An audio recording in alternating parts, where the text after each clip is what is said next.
விஷயத்தில் இறங்கினாலும் சில ப்ரொசீஜர்களை வந்து ஃபாலோ பண்ணாதாங்க அந்த விஷயத்தில் வந்து சக்ஸஸே பண்ண முடியும். வாழ்க்கைங்கிறது முக்கியமான ஒரு விஷயம். அதில் இறங்குறதுக்கு நம்ம சில ப்ரொசீஜர்களை ஃபாலோ பண்ணால் தான் வாழ்க்கையில் சக்ஸஸ் ஆக முடியுங்க. நீங்கள் வாழ்க்கையில் ஜெயிக்கிறதுக்கு பயங்கிறது அறவே இருக்கக்கூடாதுங்க. அதே மாதிரி பயமுறுத்துறவங்களும் பக்கத்தில் ஒருத்தர் கூட இருக்கக்கூடாது. பயப்படாமல் இருந்தாங்க ஜெயிக்கவே முடியும். அடுத்தது அதே மாதிரிங்க, அடுத்த விஷயம், எல்லாருமே வந்து நம்ம வாழ்க்கையில் லக்ஸரியாக வாழணும் அப்படி தாங்க எல்லாருமே நினைக்கிறோம். எல்லாரும் லக்ஸரியாக வாழணும்னாங்க நம்ம முயற்சி பண்ணணுங்க, அதுக்கான உழைப்பை போடணுங்க, முதலீடாக போடணுங்க. அப்போ தாங்க வந்து லக்ஸரியாக வாழ முடியும். எடுத்தோடனே நம்ம வந்து பெரிய லெவலில் வந்துட முடியாது. அதனால் எப்போதுமே சிறுக கட்டி பெருக வாழ்கன்னு அதுக்கு தான் பழமொழியாக சொல்லி வச்சுருக்காங்க. அடுத்தது பார்த்தீங்கன்னு வைங்களேன், பணம் முக்கியங்க.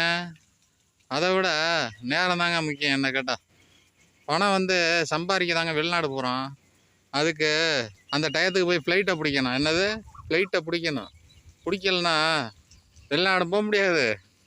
நீங்கள் அந்த டயத்துக்கு ஃப்ளைட்டை விட்டீங்கன்னு வைங்களேன், இன்னொரு வாட்டி ட்ரை பண்ணி போகிறதுக்கு ரொம்ப லேட்டாகும். அதுக்கப்புறம் ஒரு வேலைன்னா டக்குன்னு இறங்கிடணுங்க. பர்ஃபெக்டாக தான் செய்வேன். முடிக்கிறது தான் முக்கியம். எந்த வேலையாக இருந்தாலும் முடிக்கிறது தாங்க முக்கியம். பர்ஃபெக்டாக செய்கிறது முக்கியம்தான். அதுக்காக அந்த வேலையை வந்து முடிக்கிறது லேட் பண்ண விடாதுங்க. எதாக இருந்தாலும் பாருங்கள், பசங்கள்லாம் பரீட்சை எழுதுவாங்க. பர்ஃபெக்டாக 40 பேஜுக்கு 40 மார்க் போட்டுருவாங்க பர்ஃபெக்டாக.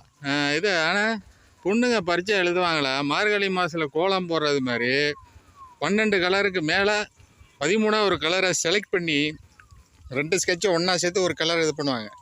அந்த மாதிரிலாம் பர்ஃபெக்டாக தான் பண்ணுவேன் அப்படின்னு அவங்களுக்கு டைமும் பத்தாது, 3 மணி நேரமும் பத்தாது, 4 மணி நேரம் ஆக்க சொல்லணும் யூனிவர்சிட்டியில்.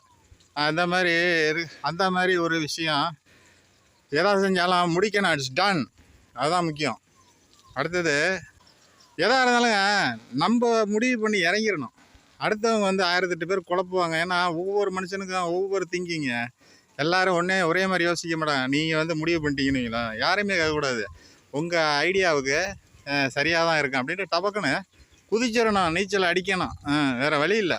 அது ஒன்றுங்க, மகிழ்ச்சியாக மனசை வச்சுக்கணுங்க எப்போதும். அப்போ தாங்க நீஞ்ச முடியும். இல்லைன்னா குதிச்சிங்களா, குதிச்ச வேகத்து உள்ளே போயிடுவீங்க. சொர்ரா குத்து தான். என்ன உள்ளே குளத்துக்குள்ளே போய் சொருகிறோம் பாடி, அப்புறம் டெட் பாடி தான். நம்ம எவ்வளவோ முயற்சி பண்ணாலும் சில பேரை சிரிக்க வைக்க முடியாது. அந்த அளவில் விட்டுருங்க. அழுகுன தக்காளி மாதிரி ஓரமாக வச்சுருங்க. நீங்கள் எப்போதுமே முடிஞ்ச வரைக்கும் சுற்றி இருக்கவங்கள சிரிக்க வச்சு பாருங்கள். அப்போ தான் முயற்சியில் அப்போ தான் என்கரேஜ்மெண்ட் கிடைக்கும். நீங்கள் சீக்கிரம் உங்கள் இலக்கை ரீச் பண்ண முடியும். எதுக்குமே வாழ்க்கையில் டூல்ஸே தேடக்கூடாதுங்க. மேன் வெர்சஸ் வைல்டுன்னு ஒரு ப்ரோக்ராம் டிஸ்கவரி சேனலில் போடுவாங்க. அதில் பேருன்னு ஒருத்தருங்க, வெள்ளைக்காரங்க. அவர் என்ன பண்ணுவார், அங்கேயாவது வருவார். வரப்போ ஒன்றுமே கொண்டு வர மாட்டார் கையில். போட்டிருக்க ட்ரெஸ்ஸுலேருந்து, போட்டிருக்க சாக்ஸு, ஷூலேருந்து எல்லாத்தையுமே ஒரு டூல்ஸாக ஆக்கிடுவாருங்க. அது ஒரு காட்டுக்குள்ளே, அடர்ந்த காட்டுக்குள்ளே ஒருத்தருமே ஹெல்ப் பண்ண ஆளே கிடையாது. கிடைக்கிறதெல்லாம் பிடிச்சி லாவி ஆட்டி வெளுத்து ஓட்டுவார் தலைவர். கேட்குறதுக்கு ஆள் கிடையாது. எதை வேணாலும் சாப்பிட்லாம். அந்த மாதிரி ரொம்ப சுதந்திரமாக சந்தோஷமாக அந்த ப்ரோக்ராம் நடத்தினாருங்க. பிச்சுக்கிட்டு போனிச்சுங்க. அந்த மேன் வெர்சஸ் வைல்டு தாங்க. அதனாலங்க எப்போதுமே வல்லவனுக்கு புல்லும் ஆயுதாங்க. அதனால் இருக்கிறத வச்சுக்கிட்டு எதை செஞ்சாலும் இன்வெஸ்ட்மெண்ட்டு நிறையா இப்போ இன்வெஸ்ட் பண்ணி சில பேர்லாம் பிஸ்னஸ் ஆரம்பித்து லாஸ் ஆயிடுவாங்க. அதனால் நிறைய இழப்புகளை சந்திப்பாங்க. அவங்க வாழ்க்கையை வந்து போராட்டமாக மாறிடும். ஏன் அதெல்லாம் வல்லவனுக்கு புல்லும் ஆயுதாங்க. நான் அப்படியே சொல்லிட்டேன். கிடைக்கிறத வச்சு இப்போ ஆதாயம் தேடுங்க. சில பேர் பழசையே நினச்சிக்கிட்டே உட்காந்துருப்பான். பழசை நினச்சி என்னத்துக்கு ஆக போகுது? ஒன்றும் ஆக போகிறதில்ல.